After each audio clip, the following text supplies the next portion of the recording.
Queridos irmãos e irmãs, vamos celebrar o quarto domingo do tempo da Páscoa no litúrgico A. Se você não é inscrito ainda nesse canal, toque aí, se inscreva para receber notificações de novas publicações de homilias dominicais e de solenidades. Os textos apresentados para reflexão, com primeira leitura do Atos dos Apóstolos, capítulo 2, versículo 14, e depois versículo de 36 a 41. O salmo responsorial é o salmo 22. Como segunda leitura da primeira carta de São Pedro, capítulo 2, versículo de 20 a 25. O Evangelho é o Evangelho de São João, capítulo 10, versículo de 1 a 10. Todos os anos, o quarto domingo da Páscoa é celebrado como Domingo do Bom Pastor e também o Dia Mundial de Orações pelas Vocações. Hoje, em todas as missas, rezaremos pelas vocações. Mas antes de adentrarmos a palavra de Deus, refletindo os textos, é bom nós olharmos para a figura do bom pastor e para a vocação. E nada melhor para olharmos para essas duas realidades do que relembrarmos que em 2005, quando o nosso querido Papa João Paulo II morreu no dia 2 de abril, e depois nos dias seguintes, a preparação para o seu velório, uma multidão de gente se dirigiu a Roma. E, por outro lado também, uma multidão acompanhou com muita atenção e expectativa pela televisão ou pelos meios que havia naquele tempo em relação à internet, aquelas celebrações ezequiais do Papa João Paulo II. Ali nós encontramos o retrato mais profundo do bom pastor. Nós sabemos que Cristo se apresenta no Evangelho de hoje como um bom pastor. E todos aqueles que fazem o que ele pede, o que ele quer que nós façamos, apresenta a figura de Jesus, o bom pastor. E por que eu usei o exemplo do Papa João Paulo II, hoje São João Paulo II? Porque as ovelhas seguem a voz do pastor. E este homem visitou pelo mundo inteiro os redis onde estavam as ovelhas para que elas pudessem ser alimentadas com o seu testemunho, com a sua palavra, com as celebrações dos sacramentos que ele celebrava. Então, esta é a figura mais clara do bom pastor. E também a figura da vocação, porque nós sabemos a história de São João Paulo II, a perseguição na guerra. Ele tornou-se sacerdote e viveu profundamente a sua vocação sacerdotal. Depois foi nomeado bispo de Cracóvia e viveu profundamente na santidade da sua vocação. E depois nós sabemos que depois de 1978, quando nomeado Papa, viveu a sua vocação de sumo pontífice, buscando plenamente a santidade. Todos nós temos Cristo para imitarmos, como um bom pastor, como viver a vocação de salvar a humanidade, a vocação de Cristo. Mas alguém não só tão próximo a nós, mas alguém que é nosso contemporâneo. São João Paulo II nos deu exemplo que como devemos viver a nossa vida de pastores e como devemos viver as nossas vocações trilhando o caminho da santidade. Aí nós encontramos no discurso de São Pedro, que fique bem claro para toda a casa de Israel, que este Jesus que vós crucificastes, Deus o tornou Senhor e Cristo. Essa acusação de São Pedro não é para os judeus que entregaram Jesus à morte. Pode até ser para os judeus, porque eles fazem também parte da humanidade. Mas a acusação de São Pedro é para toda a casa de Israel. É para ele mesmo, e é importante nós entendermos, a primeira acusação que temos que fazer é a nós mesmos.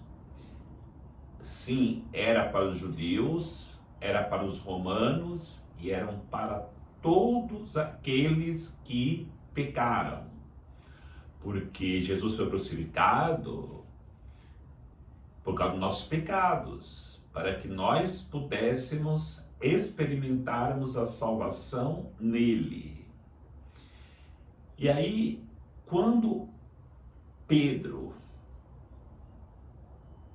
ouviu a sua própria palavra nessa pregação que ele fez, o seu coração se sentiu transpassado pelo amor de Deus. Como também os ouvintes que ouviam Pedro sentiram os seus corações apertarem, sendo transpassados pelo amor de Deus, porque esse Deus que nós entregamos para ser morto, esse Deus, é claro, encarnado, que morreu como homem, nos faz lembrar que foi para a nossa salvação. E Deus não permitiu que ele permanecesse na morte e o ressuscitou, e ele está vivo no meio de nós. Aí o povo questiona: como que nós podemos fazer para reparar este mal que nós fizemos, para convertermos o nosso coração? E a resposta está no Evangelho. Devemos seguir a Jesus. Devemos seguir o bom pastor.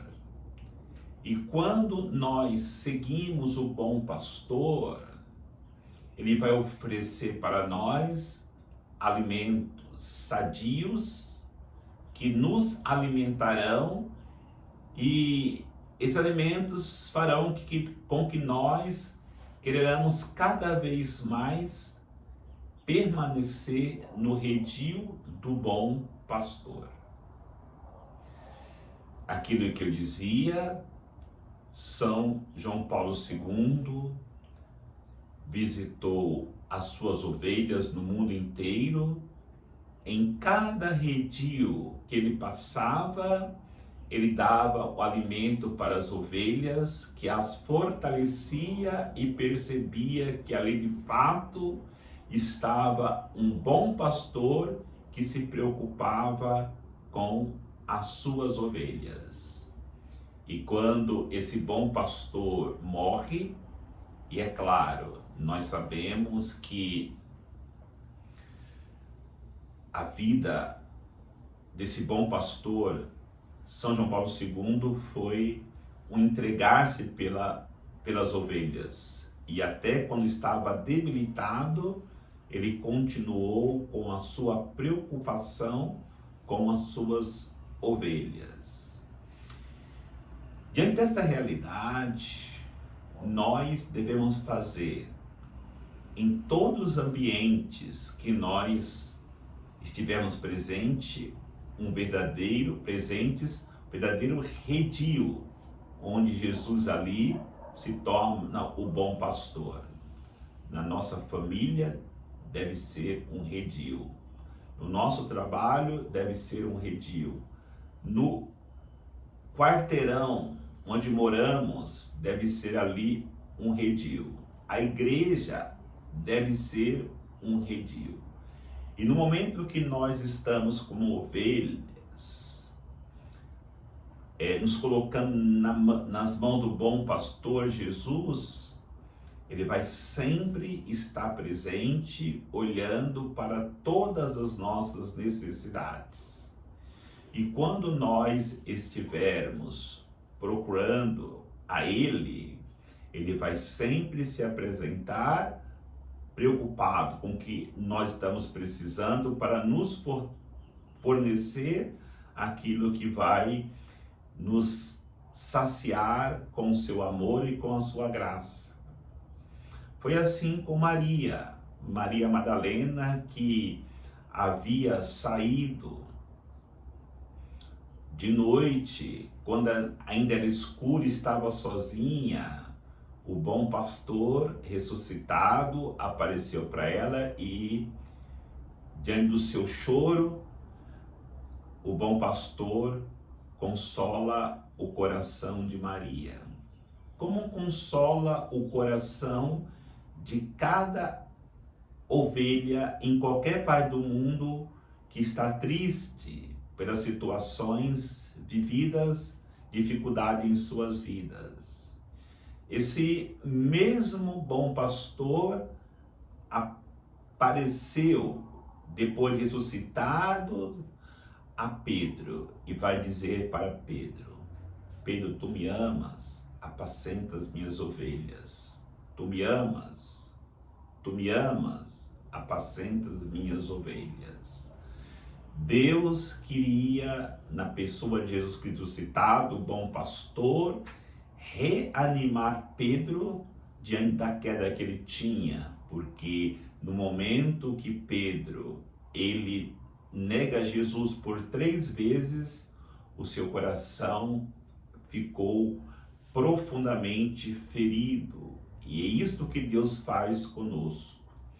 Quando estamos com remorso do pecado cometido, do mal feito, ele não nos condena, muito pelo contrário, ele reafirma as nossas missões, nos convidando para que possamos apacentar o seu rebanho. A mesma situação nós encontramos naquilo que nós ouvimos domingo passado no Evangelho, onde os discípulos de Emaús, tristes, voltavam para suas aldeias para poderem viverem a vida antiga, a vida velha. O bom pastor aparece, os alimenta com sua palavra, os alimenta com o partir do pão, e ali aqueles alimentos se tornam força para que eles possam aquecer os seus corações e se reanimarem para caminhar. No partir do pão, os seus olhos abrem e eles entendem que eles são chamados a uma missão e voltam para Jerusalém para cumprir as suas missões. Aí poderemos aqui colocar muitos outros, não só na história da Bíblia, mas na história da humanidade hoje, como eu citei a história de São João Paulo II, o bom pastor. Poderemos citar tantos outros santos e santas, ou até pessoas anônimas que, obedecendo a voz do bom pastor, experimentaram de fato um prado, uma campina, onde tem alimentos verdejantes, que sacia a alma, que sacia o coração, que sacia a vida e dá força para continuar, como vai dizer São Pedro, que responde que ele não conseguiu responder à expectativa do bom pastor dele abraçar a cruz, mas agora ele conhece a sua limitação e diz para Jesus: tu sabes tudo, tu sabes que eu te amo.